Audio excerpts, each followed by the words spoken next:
हाय। तो भाई ये है सुबह का टाइम, मतलब कि सुबह के बज रहे हैं 7:45 और मैं निकल चुकी हूँ घर से, क्योंकि मुझे जाना है बड़कोट से देहरादून।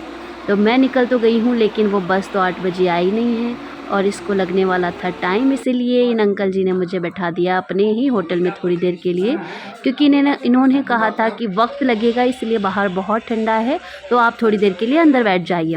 इतने में बस भी आ गई, तो मैं चली गई बस के अंदर।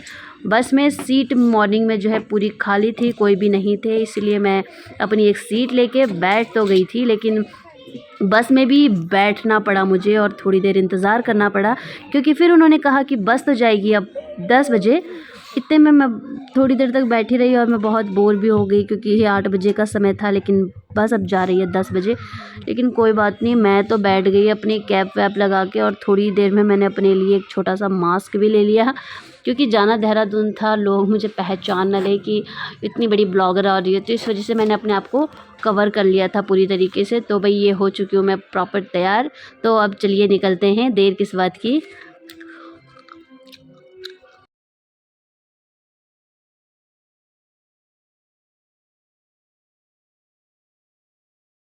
तो अगर कोई इस रास्ते में आता जाता है तो वो पहचान लेगा ये कि कौन सी जगह है। ये है नौगांव और मैं यहाँ पहुँच गई थी। और नौगांव पहुँचने के बाद थोड़ी देर बस रुकी, उसके बाद मैं सीधे पहुँच गई डामटा में। डामटा में थोड़ा सा लंच वंच किया, मतलब लोगों ने किया, मैंने तो नहीं किया। और वहाँ पर मुझे पीपल का पत्ता बहुत सुंदर लगा, तो इसे मैंने ले लिया था अपने साथ। तो मैं फिर बैठ गई अपने बस में। एक गाड़ी साइड में थोड़ा सा गिर गई थी, मतलब थोड़ा सा डाउन हो गई थी, बट हम लोगों ने थोड़ा सहयोग किया तो उसको ऊपर उठा लिया। और फिर उसके बाद काफ़ी टाइम बाद मैं पहुंच गई 5 बजे देहरादून। अब देहरादून तो मैं पहुंच गई थी, इतने में मैंने कॉल कर दिया राहुल को कि मुझे लेने आ जा। क्यों? क्योंकि मैंने घर में किसी को भी नहीं बताया था कि मैं देहरादून आ रही हूँ, तो मुझे किसी को तो बताना था ना, इसलिए मैंने राहुल को ही बताना सही समझा। तो जब तक राहुल नहीं आता है तब तक एक गाना ही सुन लो मेरे मुँह से। उनको भी हमसे मोहब्बत है, ज़रूरी तो नहीं, उनको भी हमसे मोहब्बत है, ज़रूरी तो नहीं।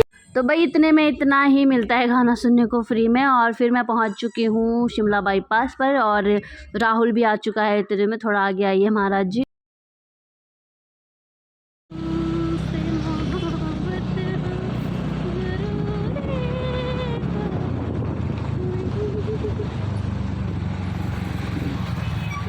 मैं तो आराम से उड़ रही थी हवाओं में, और मेरी जो कैब थी वो भी हवाओं में ही उड़ रही थी।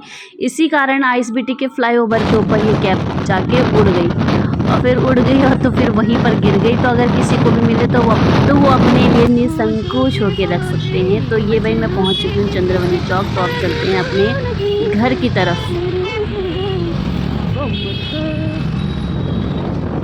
तो मैं पहुंच गई हूँ देहरादून। राहुल को थोड़ा भूख लगी थी, इसलिए मैं इसको खिलाने ले आई हूँ।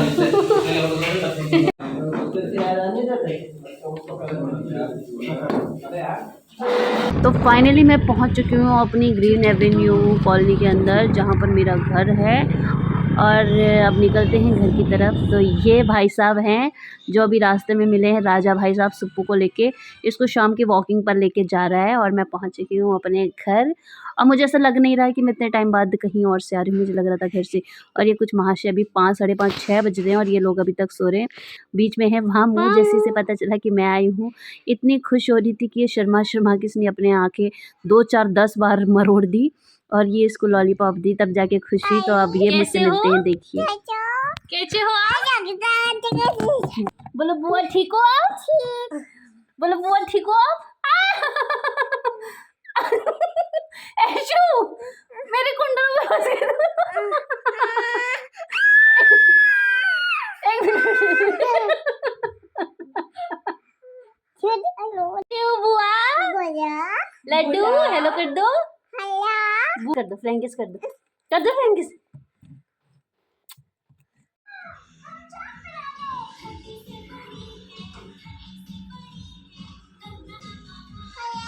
हेलो। हाँ?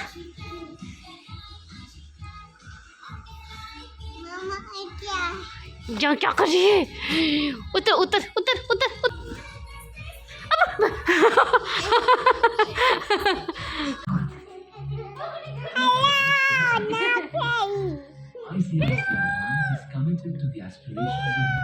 हेलो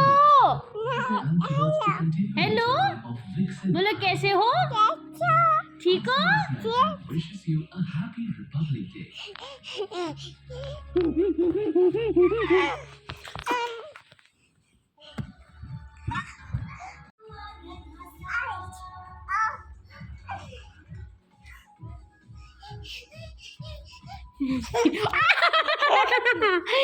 इसको तो